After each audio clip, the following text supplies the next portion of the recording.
Human error is a leading cause of cyber attacks. For ZDNet and Tech Republic, I'm Dan Patterson with Audie Dar, CEO of Cyberbit.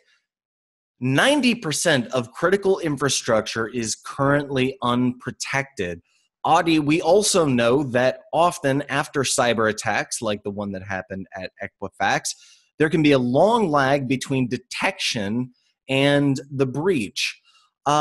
When we talk about critical infrastructure, can we first define what we mean by infrastructure that is critical to operations here in the States and across the world? Yes, of course. First of all, I completely agree that most of the infrastructure around the world, and especially in the US, is completely unprotected. By critical infrastructure, we usually mean electricity, utilities, oil and gas, water. And when we are talking about enterprises, usually the data centers themselves are usually unprotected. We usually tend to protect the IT infrastructure, the IT networks. That's what we all think about when we are talking about cybersecurity. But by the end of the day, we are all running on top of electricity, on top of generators, and we're talking about smart building. It's elevators, it's video surveillance, and so on and so forth. So all of those infrastructures, which are practically wrapping everything that we do 24/7, okay, I would say are completely unprotected. So it may seem obvious to a lot of people to enumerate that, but this really, when we say critical infrastructure, there are real consequences to cyber attack that can affect millions or hundreds of millions of people. In fact, human error is often one way that attackers infiltrate a system. Phishing remains a massive threat vector. Are there ways that companies can examine human behavior and secure their systems? Of course. I completely agree that by the end of the day, phishing is probably the most effective cyber attack that we have seen around the world till now. And we can take an example that happened in the US just a couple of weeks ago. The Department of Homeland Security announced that there was some sort of a campaign, which is called Dragonfly, in which probably someone outside of the US has tried to use phishing campaigns in order to penetrate critical infrastructures within the US. Okay, so by the end of the day, the human factor, which of course is the one which is causing or which is more vulnerable for the phishing attacks, is the one which causes the breach. But when we come to secure those infrastructures, we have to understand and we have to take into consideration the fact that by the end of the day, someone will fail, and we have to build a security infrastructure that will try to protect our critical infrastructures from phishing attacks and from other ways of penetrating the networks. We know that pretexting, otherwise known as social engineering, is a method hackers have been using to access systems since the 1970s and 1980s. And in fact, we can go back even further in history and look to the 1920s as simulation was a core defensive tactic for the United States Air Force. How can companies or government agencies use simulated cyber attacks to defend against real attacks? Okay, so all of us have today quite a lot of security guys which are trying to secure those networks. Okay, most of those SOCs, what we call security operation centers, are run by many security officers which in most of the cases have never seen such cyber attacks. Okay, the first time that they see a cyber attack is when this kind of attack hits them, usually on the head, and they are in most cases unprepared, and they've never been exercised, and they've never used their playbooks in order to find out if they are really effective using their own infrastructures, their own cybersecurity tools, and so on.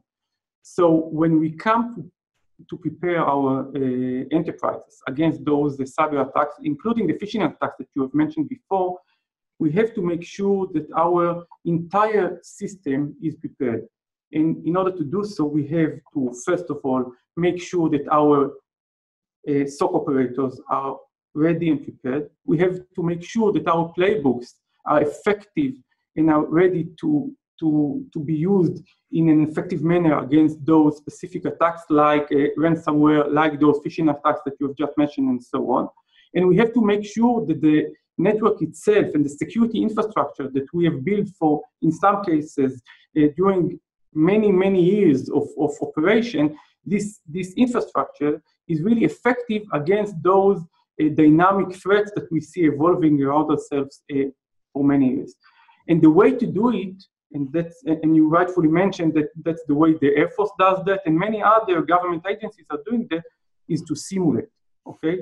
Is to make sure that we can virtualize our network, to make sure that we can take that network, this virtualized network, and see how it reacts when we are operating against this network, those malwares, those advanced malwares which are trying to penetrate it. If we do that, okay, if we use some sort of, just imagine an automatic attack machine, okay, which attacks the simulated network, we can find out where are the black holes in the network. We can find out if the architecture of the network is really resilient against those attacks that you have mentioned before. Okay? We can find out if our security operation officers are really prepared to address those threats that we have just mentioned.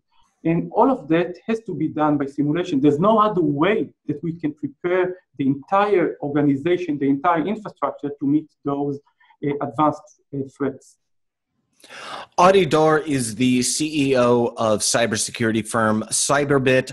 Audie, we want to be very careful about not being hyperbolic about the consequences of cyber attacks that target critical infrastructure. However, I wonder if you could perhaps help us understand how attacks against a company or a government organization can daisy chain together and affect other companies, other organizations, and perhaps spark events that have significant consequences. It's often easy within a company to say, yeah, I know we need to be cyber secure, but that it often seems contained to just your organization. Again, how can cyber attacks that target one company chain together and have consequences that affect the entire ecosystem? Okay, sure. So again, let's go back to the critical infrastructures, okay? Just imagine that tomorrow morning, someone will try to attack and will succeed to attack the electricity grid in a certain state or a country, okay? Just imagine like what has happened in Ukraine about a year ago in December 2016, okay? When someone has shut down the electricity in the whole country for 12 hours. Just imagine that it wouldn't be 12 hours, it will be 48 hours, okay? Now let's imagine that we just shut down the electricity in a city for 24 hours. What will happen? The chain of events will be catastrophic, okay? When you shut down the electricity, all of us know that practically nothing works. But it's not only the electricity. Now we are all facing a trend which is moving to smart cities and smart buildings. Everything is connected together, okay? It begins from the electricity, but it continues to the video surveillance cameras, which are monitoring everything. And those video surveillance cameras, like we have seen in the DIN attack that has happened in the US early this year, okay, those video surveillance cameras, if we exploit them, can attack the network, the internet infrastructure. That has happened, again, 6, 7, 8 months ago. It's not a dream, it's a reality. That's what's happening. And now just imagine that it's not only the video surveillance cameras, it can be any IoT device which is spread all over the city, because we are talking about smart cities.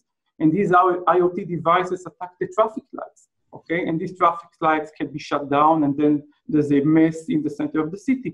And it can go on and on and on and on. What I'm trying to say is that by the end of the day, when we go to the near future, when you look into the near future, everything is connected together. All of the networks are meshed together. You cannot differentiate between an IT network and an OT network and an IoT network. Everything is connected together. And when something begins to fall, if it's the IT which is attacked, and from there on we attack the IoT or the OT, it will crumble, okay? And what we see in addition to that is that most of the attacks today are multi-vector attacks, meaning that the hacker is looking for the weakest link. and the link might be in the IT environment, and it might be in the IoT environment. He's looking for the weakest link. And when he finds that, he will go through the weakest link and will go to the relevant treasure that he's looking for. Okay, so everything is connected together. And what I'm trying to, and the message that I'm trying to convey here is that when everything is connected together, you cannot differentiate between securing the IT environment and securing the OT environment. Okay, you have to look at the bigger picture. You have to look at the entire network, and you have to have one operation center, one SOC, which runs the show of the entire mesh network. And that's what the new technologies of cybersecurity, and especially in my company, but not only in my company, is trying to do. Trying to look at the bigger picture, connect all the building blocks or all the specific puzzle pieces, and build the entire picture, and then respond to that. Because if you don't have the entire picture, if you cannot control the entire environment, you will not be able to respond to it effectively.